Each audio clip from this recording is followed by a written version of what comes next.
ಋಷಭಂ ಮಾ ಸಮಾನಾನಾಹಂ ಸಪತ್ನಾಹಾನಾಂ ವಿಷಾಸಹಿಂ ಹಂತಾರಂ ಶತ್ರುಣಾಂ ಕೃಧಿ ವಿರಾಜಂ ಗೋಪತಿಂ ಗವಾಹಂ. ಋಷಭ ಸೂಕ್ತದ ಹಿನ್ನೆಲೆಯನ್ನು ಕಳೆದ ದಿವಸ ನಾವು ನೋಡಿದ್ದೇವೆ.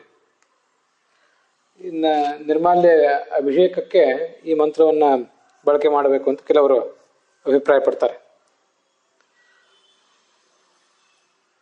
ಇದರ ಋಷಿ ಛಂದಸ್ಸು ಇತ್ಯಾದಿಗಳನ್ನೆಲ್ಲ ಈ ಹಿಂದೆ ನಾವು ನೋಡಿದ್ದೇವೆ. ದುರ್ಯೋಧನನ ತಲೆಯನ್ನು ಮೆಟ್ಟಿ ನಿಂತಿದ್ದಾನೆ ಭೀಮಸೇನ.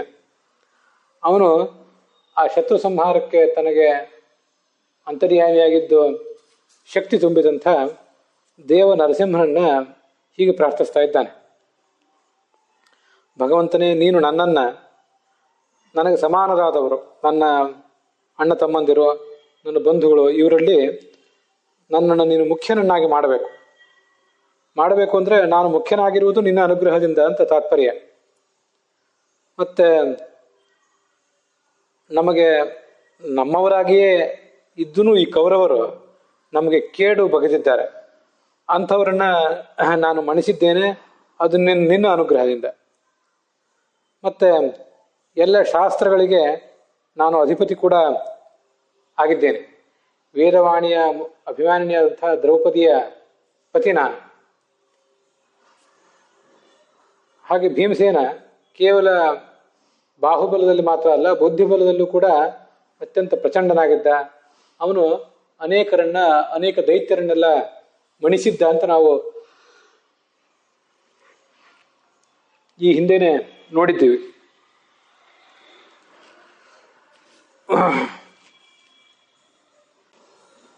ಹೀಗೆ ವೇದವಾಣಿಯ ಅಧಿಪತಿಯಾಗಿ ನಾನು ಬೆಳಗುತ್ತಾ ಇದ್ದೇನೆ, ಅದು ನಿನ್ನ ಅನುಗ್ರಹದಿಂದ. ಮತ್ತೆ ಶತ್ರುಗಳ ಆರ್ಭಟವನ್ನೆಲ್ಲ ಕೊನೆಗಾಣಿಸಿದ್ದೇನೆ, ಅದು ಕೂಡ ನಿನ್ನ ಅನುಗ್ರಹದಿಂದಲೇ. ಇದನ್ನು ನಾವು ಈ ಮಂತ್ರವನ್ನು ಪಠನ ಮಾಡುವುದಾದರೆ ಭೀಮಸೇನ ಹೀಗೆ ಮಾಡಿದ ಅಂತ ಆಲೋಚನೆ ಮಾಡಬೇಕು. ಮತ್ತೆ ಆ ಭೀಮಸೇನಿಗೆ ಅನುಗ್ರಹ ಮಾಡಿ ನರಸಿಂಹ ಹೇಗೆ ಶತ್ರುಗಳು ದಮನ ಮಾಡಿಸಿದ್ನೋ ಹಾಗೆ ನಮ್ಮ ಅಂತರ್ ಶತ್ರು ಬಾಹ್ಯ ಶತ್ರುಗಳನ್ನ ದಮನ ಮಾಡಿಸಲಿ ನರಸಿಂಹ ಅಂತ ಪ್ರಾರ್ಥನೆ ಮಾಡಬೇಕು.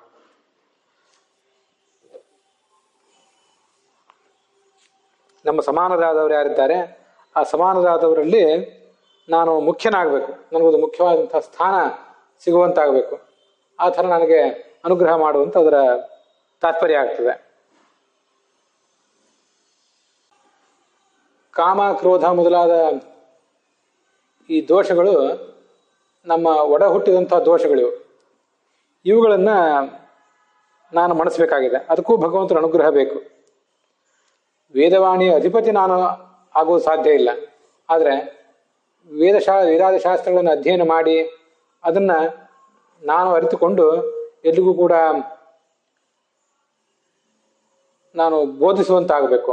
ಹಾಗೊಂದು ಮುಖ್ಯವಾದ ಸ್ಥಾನ ನನಗೆ ನೀನು ಕೊಡಬೇಕು ಅಂತ ಅದರ ತಾತ್ಪರ್ಯ ನಮಗೂ ಕೂಡ ಅನ್ವಿತ ಆಗ್ತದೆ.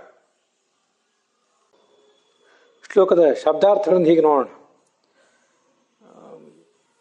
ನನ್ನನ್ನು ಸಮಾನಾಂ, ನನ್ನ ಸಮಾನರ ನಡುವೆ, ಋಷಭಂ ಶ್ರೇಷ್ಠನನ್ನಾಗಿ, ಕೃಧಿ ಮಾಡೋ, ಸಪತ್ನಾನಾಂ ನಮಗೆ ಕೇಡು ಬೈಗುವಂಥ ಏನು ಬಂಧುಗಳಿದ್ದಾರೆ ಅಂತಃಶತ್ರುಗಳು ಮೊದಲಾದವರು, ಅವರ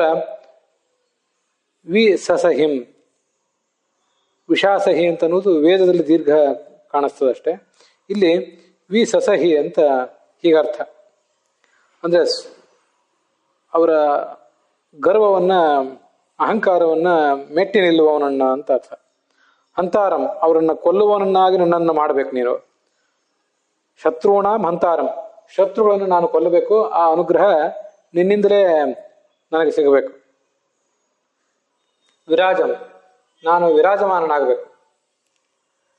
ಮತ್ತೆ ಗೋಪತಿಂ, ಯಾವ ಶಾಸ್ತ್ರಗಳನ್ನು ನಾನು ಅಧ್ಯಯನ ಮಾಡಬೇಕಾಗಿದೆ ಅವುಗಳಲ್ಲಿ ನಮಗೊಂದು ಆಧಿಪತ್ಯ ಸಿಗುವಂತೆ ನೀನು ನನಗೆ ಅನುಗ್ರಹಿಸಬೇಕು ಅಂತ ಅದರ ತಾತ್ಪರ್ಯ. ನನ್ನನ್ನು ಸಮಾನರೆಲ್ಲ ಶ್ರೇಷ್ಠನನ್ನಾಗಿ ಮಾಡುವಂತ ಹೀಗೆಲ್ಲ ಬಂತಲ್ಲ, ಪರಮಾತ್ಮ ಶ್ರೇಷ್ಠ ಅಂತ ಉಪಾಸನೆ ಮಾಡಿದ್ರಿಂದ ಈ ಮುಖ್ಯ ಪ್ರಾಣನಿಗೆ ಶ್ರೇಷ್ಠತ್ವ ಜ್ಯೇಷ್ಠತ್ವ ಬಂದಿರೋದು. ಪ್ರಾಣೋ ವೈ ಜ್ಯೇಷ್ಠಶ್ಚ ಶ್ರೇಷ್ಠಶ್ಚ ಅಂತ ಹೀಗೆ ಬೃಹದಾರಣ್ಯಕ ಉಪನಿಷತ್ತು ಮೊದಲಾದ ಕಡೆ ವರ್ಣಿಸ್ತಾರೆ. ಅದರ ಭಾಷ್ಯದಲ್ಲಿ ಒಂದು ಕಡೆ ಯಹ ಶ್ರೇಷ್ಠ ಜ್ಯೇಷ್ಠಮಖಿಲ ವೇದಾನಾಂ ವಾಯುಮಂಜಸ ವೇದ ಸ್ವಸಮಾನಾನಾಂ ಜ್ಯೇಷ್ಠ ಶ್ರೇಷ್ಠೋ ವಿಮುಕ್ತಿಗಃ. ಮುಖ್ಯ ಪ್ರಾಣನನ್ನ ಎಲ್ಲ ದೇವತೆಗಳಲ್ಲೂ ಶ್ರೇಷ್ಠ ಜ್ಯೇಷ್ಠ ಅಂತ ತಿಳಿದು ಉಪಾಸಿಸಿದವನು ಸಮಾನರಲ್ಲಿ ಶ್ರೇಷ್ಠನಾಗ್ತಾನೆ, ಜ್ಯೇಷ್ಠನಾಗ್ತಾನೆ ಅಂತ ಈ ಥರದ ವರ್ಣನೆ ಕೇಳಿ ಬರ್ತದೆ.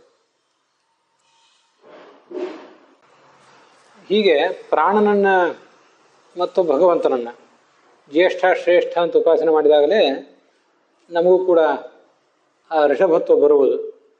ಋಷಭ ಸೂಕ್ತ ಅಂತ ಇದಕ್ಕೆ ಹೆಸರು ಕೊಟ್ಟಿದ್ದಾರೆ. ಋಷಭ ಅಂದರೆ ಎಲ್ಲ ರೀತಿಯಾದಂಥ ಅಭೀಷ್ಟ ವಸ್ತುಗಳನ್ನು ನಮಗೆ ಕೊಡುವವನು ಅಂತ ಅರ್ಥ. ವೃಷ ಸೇಚನೆ ಅಂತ ಧಾತು. ಈಗಿನ ವ್ಯಾಕರಣಗಳಲ್ಲಿ ಅಭೀಷ್ಟಗಳನ್ನು ಸುರಿಸುವವನು ಅಂತ ಅರ್ಥ ಹೇಳ್ತಾರೆ, ಇಲ್ಲಂತಲ್ಲ. ಅದರ ಜೊತೆಗೆ ಋಷ ಜ್ಞಾನಿ ಆದವನು, ಮತ್ತೆ ಭಾತಿ ಆ ಜ್ಞಾನದಿಂದ ಪ್ರಕಾಶಿಸುವವನು, ಪರಮಾತ್ಮನನ್ನ ಪ್ರಕಾಶಿಸುವವನು ಅಂತ ಉಪಾಸನೆ ಮಾಡಿದ್ರಿಂದ ನಾನು ಕೂಡ ವಿರಾಜ ಪ್ರಕಾಶವನ್ನು ಪಡಿತೇನೆ, ನಾನು ಕೂಡ ವಿರಾಜಮಾನನಾಗ್ತೇನೆ ಅಂತ ಭೀಮ ಹೇಳುವ ಮಾತು. ಆ ಪರಮಾತ್ಮನ ವಾಯುವಿನ ಗುಣಗಳನ್ನು ಉಪಾಸನೆ ಮಾಡಿದ್ರಿಂದ ನಮಗೂ ಕೂಡ ಆ ಗುಣಗಳು ಪ್ರಾಪ್ತ ಆಗಬೇಕು. ಅಲ್ಲಿಗೆ ಈ ಭಾಗ ಸಮಾಪ್ತವಾಗಿದೆ.